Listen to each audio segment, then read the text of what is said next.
All right, so are you ready to like really dive deep into Emily in Paris? I am so ready. Season 1. Okay. Let's do it. Oh, but we're not like, doing the whole like typical review thing. You know what I Yeah. mean? Yeah. We're going way beyond, all the headlines and the hot takes, and we're going to look at Some reactions to yeah, the show. reactions to the show, and we've got some pretty interesting reaction videos from two YouTubers. Two very different YouTubers. Very different YouTubers. Yeah. So, And I think this is going to be interesting because they both have very strong opinions yeah. about the show. Yeah, and they're not just talking about, the storyline or, Right. They're talking Or- about some big issues. yeah, they're getting into like cultural representation. Yes, Series especially four. all the romantic encounters There's- that Emily finds herself in. Yeah. Lots to unpack there. Lots to unpack. We're talking about everything from like, stereotypes about French people to like Right. the amount of intimacy on screen. Yes. Like That's a lot. it's a lot. Yeah. So buckle up It's because ready. this is going to be a wild ride. It's going to be a wild ride. Okay, so Okay. let's start with It's totally fine. It's Totally Fine. That's the first YouTuber we're going to be looking at. Okay, so she's like a huge Lily Collins fan. Huge fan. But get this. Okay. She seems more bothered by like all the steamy scenes Than any of the cliches about the French. than the cliches about the French people. Yeah. It's like, what? It's so interesting. I know. Like, that's what she chooses to focus on. It's like, girl, what are you worried about? I know. Okay, so she actually calls out another YouTuber. Oh, really? Yeah, Dylan from Pearly Space Ninja. Okay, I have heard of him. Yeah, for like being too critical of the French stereotypes. The French stereotypes. Yeah. It's almost like she's saying, Like, lighten up. yeah. There are bigger fish to fry here. Yeah. You know? Yeah. And she even goes so far as to say that Dylan, as a French Canadian, Okay. should be more focused on the sexual content Oh, wow.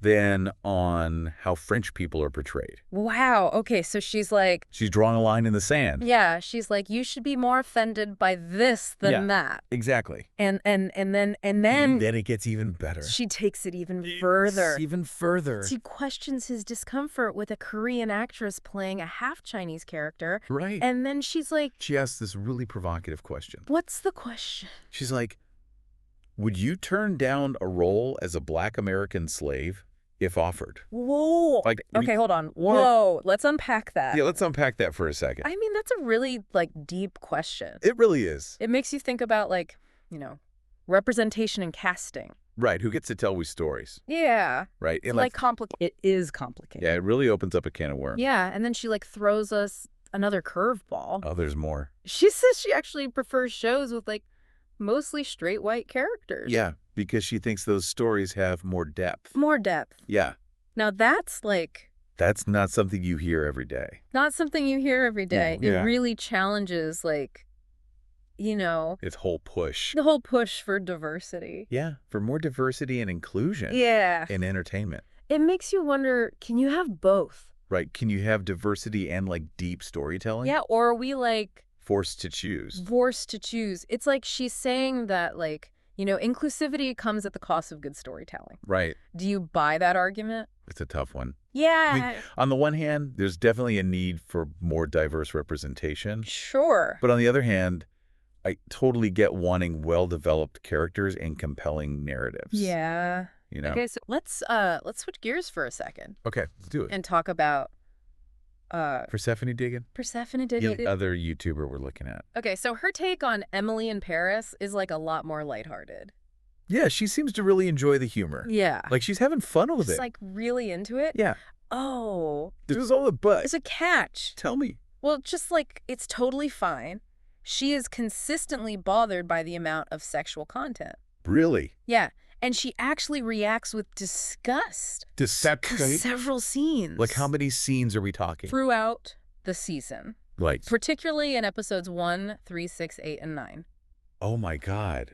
So like, She calls them out specifically. so even though she like enjoys the show overall. She's like put off by those specific scenes. It's Yes. like she's drawing a line in the sand. She's like, Exactly. okay, I can handle some romance, but this is too much. This is too far. It's Yeah. like, is it even possible to enjoy a show If certain elements just make you cringe. if it makes you like so uncomfortable? Right. Yeah. Good question. And just to add to the mix, like Persephone, she highlights Sylvie, Yes. played by Philippine Leroy-Beaulieu, Love her. as like a major highlight of the show. Yeah, she is clearly captivated by Sylvie's character. You love Sylvie. Loves her. Yeah, and it goes to show you, even in like a lighthearted show, Yeah. a strong performance can really like grab the audience's attention. Oh, absolutely. Yeah. For sure. And as if things weren't already interesting enough.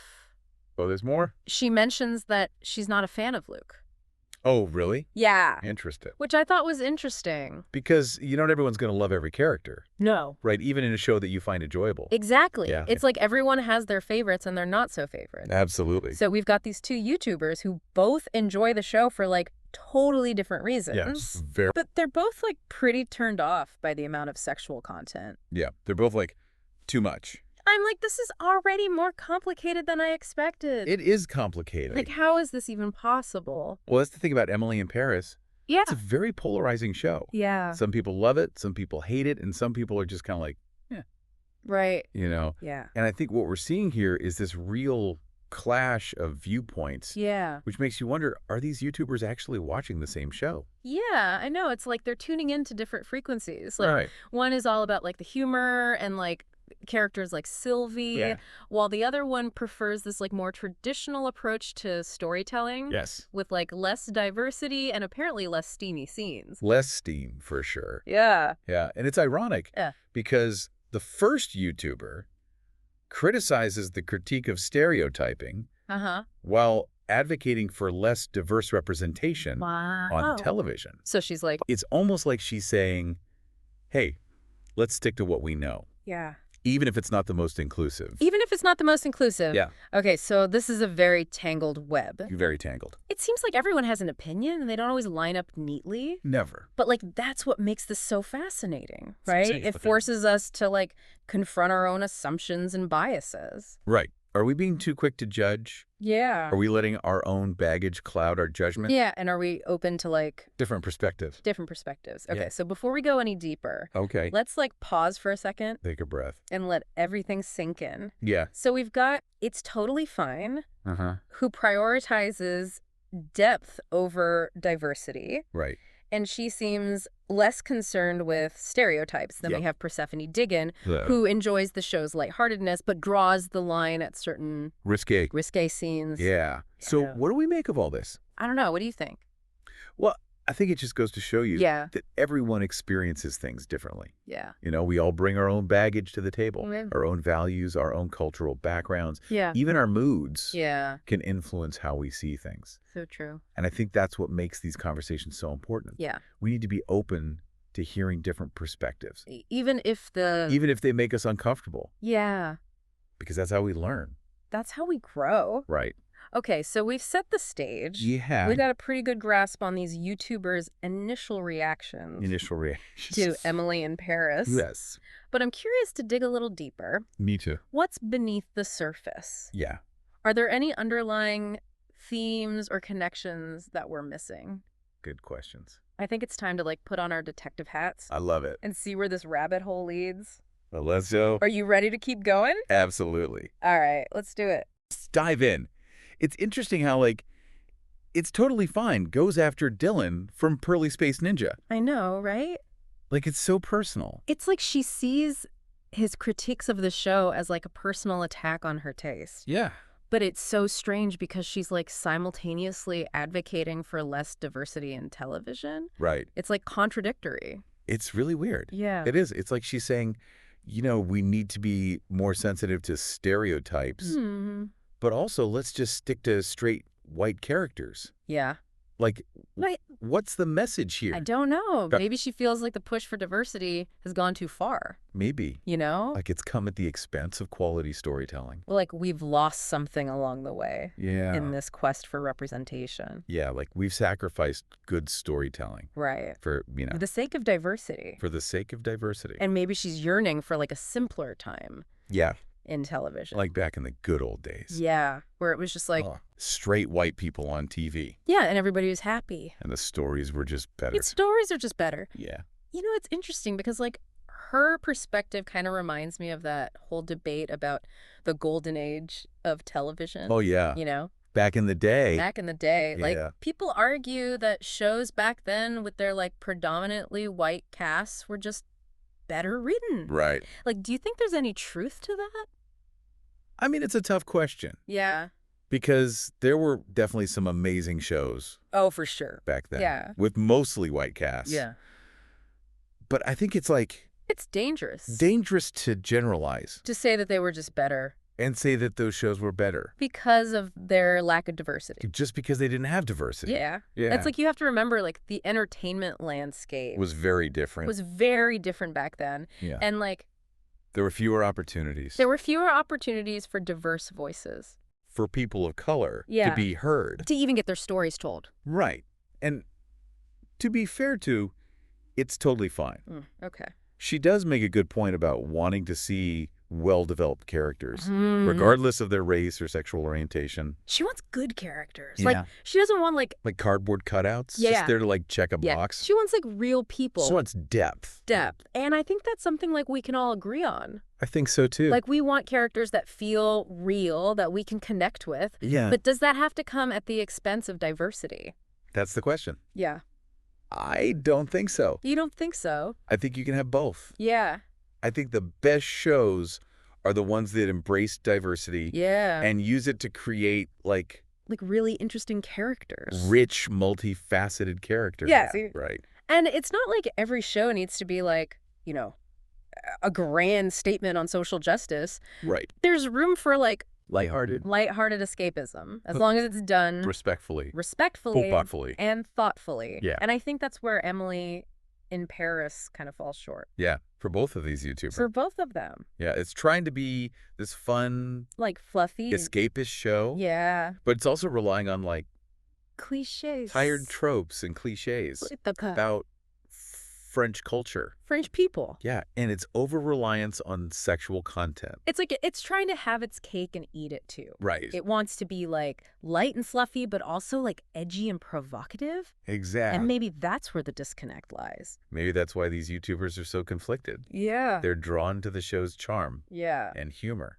But they're also like grossed out. But they're also put off by the problematic elements. Yeah. It's a tough balance to strike. It is a tough balance to strike. For sure. This whole conversation is making me think about my own viewing habits. Like, do I ever overlook problematic aspects of a show just because I enjoy other parts of it? Good question. It's a question worth asking. It is. We should all be asking ourselves that, Yeah. I think. Like, am I being like Hypocritical. a hypocrite for watching this? Right. Okay, so we've talked a lot about It's totally fine. it's totally fine and her views on like diversity and representation, but I want to like circle back to Persephone for a minute. Yeah. I'm curious like to hear more about her take on the humor Okay. and like why she finds certain characters so appealing. Yeah. Let's dig into that. So it's interesting, right? Like both these YouTubers can enjoy Emily in Ferris, but for such different reasons. Totally. It's totally fine. Seems drawn to this idea of like traditional storytelling. Yeah. While Persephone Diggin is all about the humor and like, you know, specific characters. Yeah. It really highlights how subjective like the viewing experience can be. Yeah, totally. Like what one person finds funny. Might like totally bomb for someone else. Exactly. And it seems like Persephone really connects with Sylvie. Oh, she loves Sylvie. Yeah. Sylvie's her girl. She even says like Sylvie's her favorite part of the show. Yeah.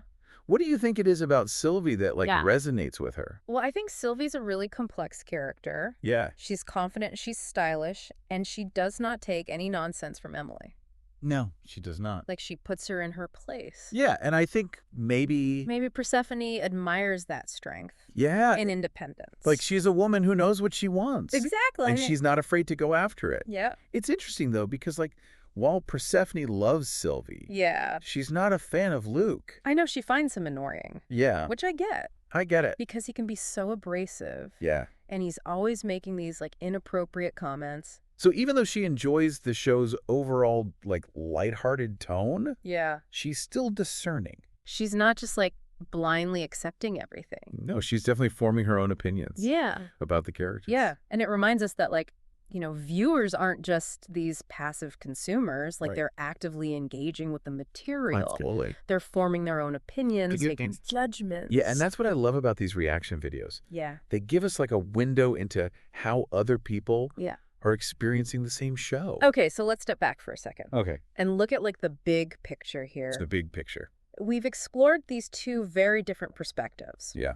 On Emily in Paris, it's totally fine, seems to prioritize a certain type of storytelling. Yeah. One that she feels is being lost in this, like, push for diversity. Right.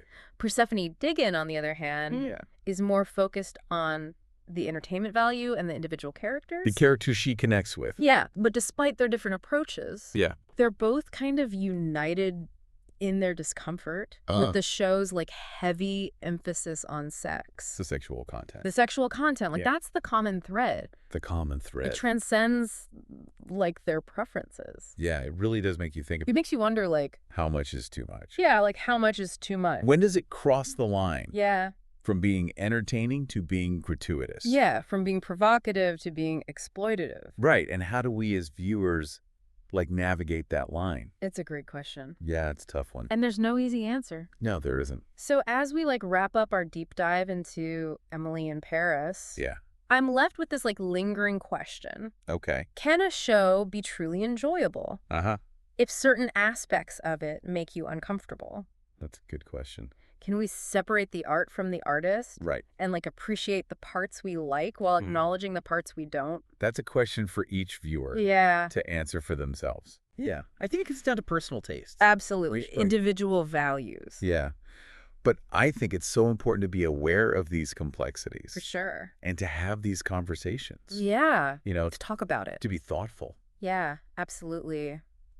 And on that note, we want to thank you for joining us on this deep dive into Emily in Paris. Yes. And this, like, fascinating world of reaction videos. So fascinating. We hope this conversation has, like, sparked some interesting thoughts. Yes. And maybe even challenged a few assumptions along the way. Always good to challenge our assumptions. Yeah. And remember, there's always more to uncover. Yes. More perspectives to explore. Always. More conversations to be had. So keep watching. Keep watching. Keep thinking. Keep questioning. Keep questioning. Until next time. Until next time.